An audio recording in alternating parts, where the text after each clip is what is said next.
Hi guys, today my topic for the viewers is the staffing environment.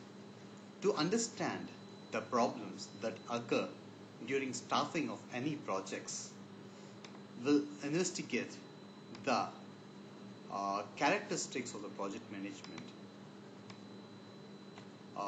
including the project environment, the project management process, and the project manager.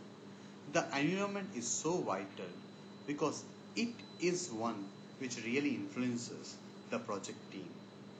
Uh, if you see most of the MNCs try to have a good staffing environment for the projects, for the organization people, so that they can have a healthy culture which is for the longevity of their organization. Two major kinds of problems are always related to any project environment. One is the personal performance process and the other is the personal policy problems. I reiterate, one is the personal performance and other is the personal policy. Performance is difficult for many individuals in the project environment because it represents a change in the way of doing business. Individuals, regardless how competent they are, find it difficult to adapt continually to a changing situation in which they report to multiple managers. On the other hand, many individuals found it little difficult thrive on temporary assignments because it gives a chance for glory. Unfortunately, some employees might consider the chance for glory more important than the project. For example, an employee may pay no attention to the instructions of the project manager and instead perform the task his own way. In this situation, the employee wants only to be recognized to an achiever and really doesn't care of the project or a success or a failure. As long he still has a functional home to return to where he has identified as an achiever with good ideas. The second major performance problem lies in the project functional interface, where an individual suddenly finds himself reporting two bosses. One is the functional manager, other is the project manager. If the functional manager and the project manager are in agreement about the work to be accomplished, then the performance may not be hampered. But if the conflicting directions are received, then the individual may let the performance suffer because of the compromising position. In this case, the employee will bend in the direction of the manager who controls his pursuit. Personal policy, which we are going to talk now, is of the problem that can create destruction in an organization, especially if the grass is greener in a project environment than in the functional environment. Functional organizations normally specify grades and salaries for employees. Project officers, on the other hand, have no such requirements and can promote and pay according to the achievement. The difficulty is that one can distinguish between their employees in the grade band 4, band 3, grade 7, grade 8 in any line organization, where for a project manager the distinction might appear only in the size of the project or the amount of responsibility. Bonuses are also easier to obtain in project offices but may create conflict and jealousy between the horizontal and the vertical elements. Because each project is different, the project management process allows each project to have its own policies, procedures, rules, and standards, provided they fall within the broader company guidelines.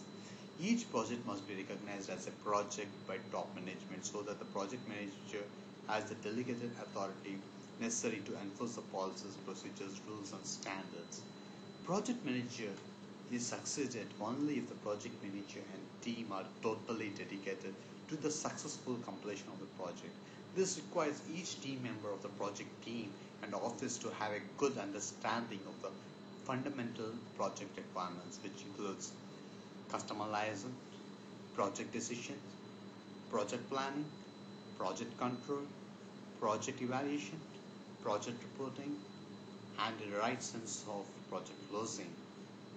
Unfortunately, the person with the greatest influence during the staffing phase is the project manager.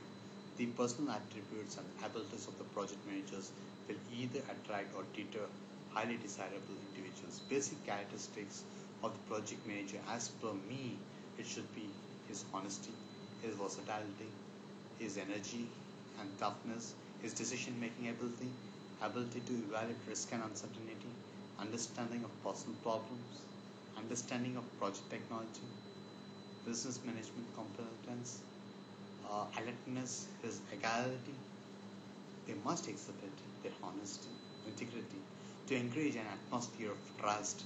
They should not make impossible promises such as an immediate promotions for everyone if a fellow on contract is reserved. Also, on temporary assigned activities such as a project, managers cannot wait for personnel to iron out their own problems because time, cost, and the performance requirements will not be satisfied. Project managers should have both business management and technical expertise. They must understand the functional principles of the management, especially those involving with the rapid development of the temporary communication channels. Project managers must understand the technical implications of a problem since they are ultimately responsible for all decision making. However, many good technically oriented managers have failed because they become too involved in the technical data of the project rather than the management side, which should not be. There are many strong arguments for having a project manager who has more than just understanding of the necessary technology. Because a project has this relatively short time duration, decision making must be rapid and effective. Managers must be alert and quick in their ability to perceive, to show red flag, to raise red flag can eventually lead to serious problems.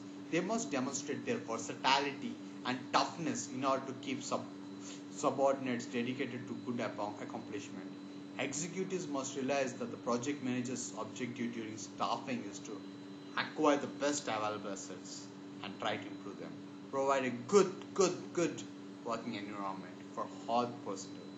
Make sure that all the resources are applied effectively and efficiently so that all the constraints are raised if possible. So this is what today we have discussed about the staffing environment. Hope this session would be useful to you guys. Keep watching more videos. Thanks.